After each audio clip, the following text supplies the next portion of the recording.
کھانے کی نعمتوں میں غور کیجیے۔ دین متین تعلیم فرماتا ہے کہ ہم اللہ تعالیٰ کی نعمتوں میں غور و فکر کریں، کیونکہ اس سے دل میں رب کریم کی محبت پیدا ہوتی ہے، اس کی عظمت کا احساس بڑھتا ہے اور شکر کا جذبہ بیدار ہوتا ہے۔ محبت الہی، احساس عظمت اور جذبہ شکر گزاری وہ عظیم نعمتیں ہیں جن کے ذریعے ایمان کی چاشنی اور اس میں ترقی نصیب ہوتی ہے۔ اگر بندہ نعمت طعام سے متعلق رب کریم کے بنائے ہوئے نظام پر غور کرے تو یہ حقیقت آشکار ہوتی ہے کہ ایک وقت کے کھانے میں بھی اللہ تعالیٰ کے اتنے احسانات ہیں جنہیں شمار کرنا انسان کے بس میں نہیں۔ غور کیجئے، کھانے کی تخلیق و ایجاد میں کئی ایسی حقیقتیں ہیں جو محض اللہ تعالیٰ کی قدرت سے ہیں اور بندہ ان میں کوئی اختیار نہیں رکھتا۔ مثلاً پیداوار کے لیے آسمان سے بارش نازل فرمائی اور زمین میں اسے اپنے اندر جذب کر کے محفوظ کرنے کی صلاحیت پیدا کی، زمین میں غلہ اگانے کی صلاحیت رکھی، پھر اس سے مختلف قسم کے اناج، پھل، سبزیاں اور دیگر غذائیں پیدا فرمائیں، سورج کی مناسب حرارت اور موسموں کے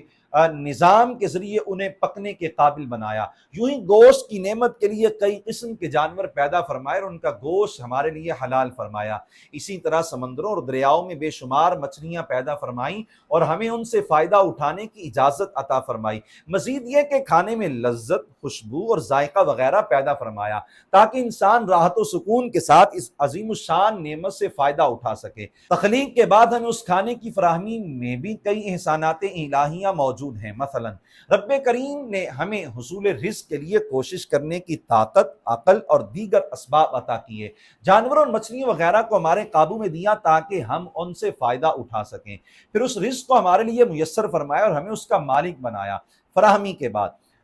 اسے اپنے اندر لے جانے کے حوالے سے بھی متعدد انعامات ربانیہ ہیں۔ مثال کے طور پر ان بیماریوں، رکاوٹوں اور آفات سے محفوظ رکھا جو انسان کو نعمت طعام سے محروم کر دیتی ہیں،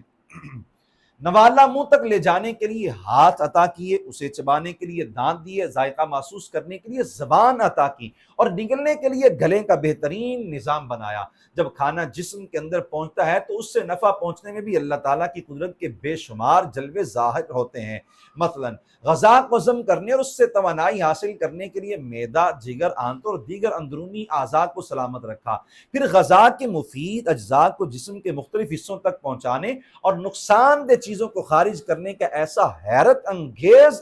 نظام بنایا جو انسان کی عقل کو دنگ کر دیتا ہے۔ رب کریم نے بالخصوص کھانے کی نعمتوں میں غور کرنے سے متعلق فرمایا، فَلْيَنظُرِ الْإِنسَانُ إِلَىٰ طَعَامِهِ أَنَّا صَبَبْنَا الْمَاءَ صَبًّا ثُمَّ شَقَقْنَا الْأَرْضَ شَقًّا۔ تو انسان کو چاہیے کہ اپنے کھانوں کو دیکھے، کھانوں میں غور کرے کہ ہم نے پانی خوب برسایا، پھر زمین کو اچھی طرح چیرا، فَأَنبَتْنَا فِيهَا حَبًّا وَعِنَبًا وَقَضْبًا وَزَيْتُونًا وَنَخْلًا وَحَدَائِقَ غُلْبًا وَفَاكِهَةً وَأَبًّا، یعنی تو اس میں غلہ اگایا اور انگور اور چارہ پیدا فرمایا اور زیتون اور کھجور کو تخلیق فرمایا اور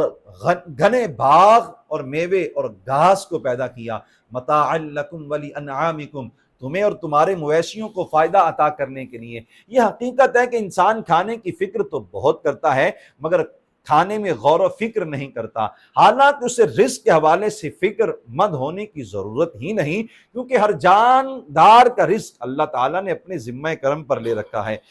یہ فکر تو فضول سر درد ہے، ضرورت تو اس بات کی ہے کہ بندہ رب کریم کی عطا کردہ نعمت طعام میں غور کر کے اس کی معرفت حاصل کرنے کی کوشش کرے۔